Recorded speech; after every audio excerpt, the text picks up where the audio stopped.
Incident priorities allow you to classify incidents by defined priority levels that have meaning for your organization.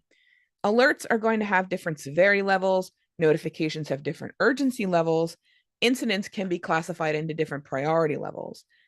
These are customized on a per account basis, so you configure the priority scheme in PagerDuty to match anything that you might already have in other tools, or if you're establishing it for the first time, we have some recommendations for you. But really what you want to do is figure out what is the most important, how those incidents would be defined. Do they impact a certain number of customers? Do they impact a certain number of services? Do they impact certain components in your infrastructure that are super important to your revenue or whatever? And those things need to be handled with more urgency. These are an account-wide setting. So everyone in your organization will have the same configuration for priorities, and they are customizable to your account. They are not predefined for you. So for putting these together, you need to be an admin on the account, and you'll log into account settings and then click on incident settings, and they are here, right? Make sure they are turned on, right? So they have to be enabled, enable incident priority levels, and then you can set your levels. Common schemas, P1, P2, P3 is what we use. You can also maybe use, we've seen people use Sev1, Sev2, Sev3, whatever. Usually the lower the number, the higher the incident priority. So P1s and Sev1s are more urgent than P5 and Sev5. The colors are also customizable if you'd like, and these will show up in other places in the UI. You can also add a description here if you'd like to make sure that everyone sort of understands exactly what you mean when you say P1. That means there's N number of customers impacted or N number of services or whatever. So you'll see these bubble up through other places in the UI. So let's put one together. Let's go to the service directory. We'll pick a service.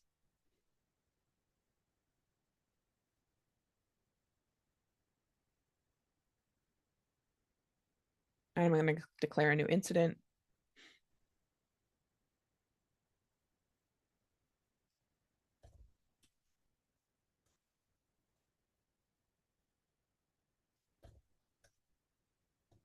Give it a description.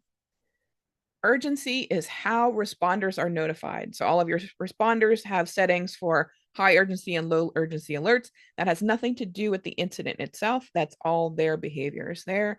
But I'm going to declare this as high urgency so that I want people to respond in real time. And I'm going to give it a P2.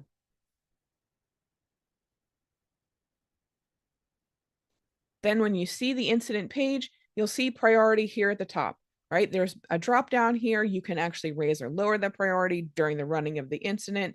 You may have workflows that trigger on that change to notify additional people or make an update or do whatever. And that those would then trigger off of that activity. You'll see that it's coded in orange here, and that also will flow through to the service graph. So let's look at service graph.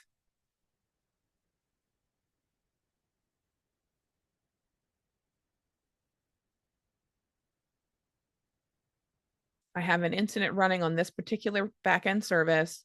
I can pull it up, see what's going on, but it bubbles through to my business service. So the folks who are subscribed to that business service will be notified there is an incident impacting this business service. They don't necessarily have to know what's going on in the architecture. They know that there's something going on with this business service. It pulls up here. There's open incidents. It's coded in orange. The header changes here to the color that I've chosen as well. It's orange for these, and that indicates what's going on. So when I close this incident, so I'm going to resolve it. I can ACK it first. Go, and then I'm going to resolve it.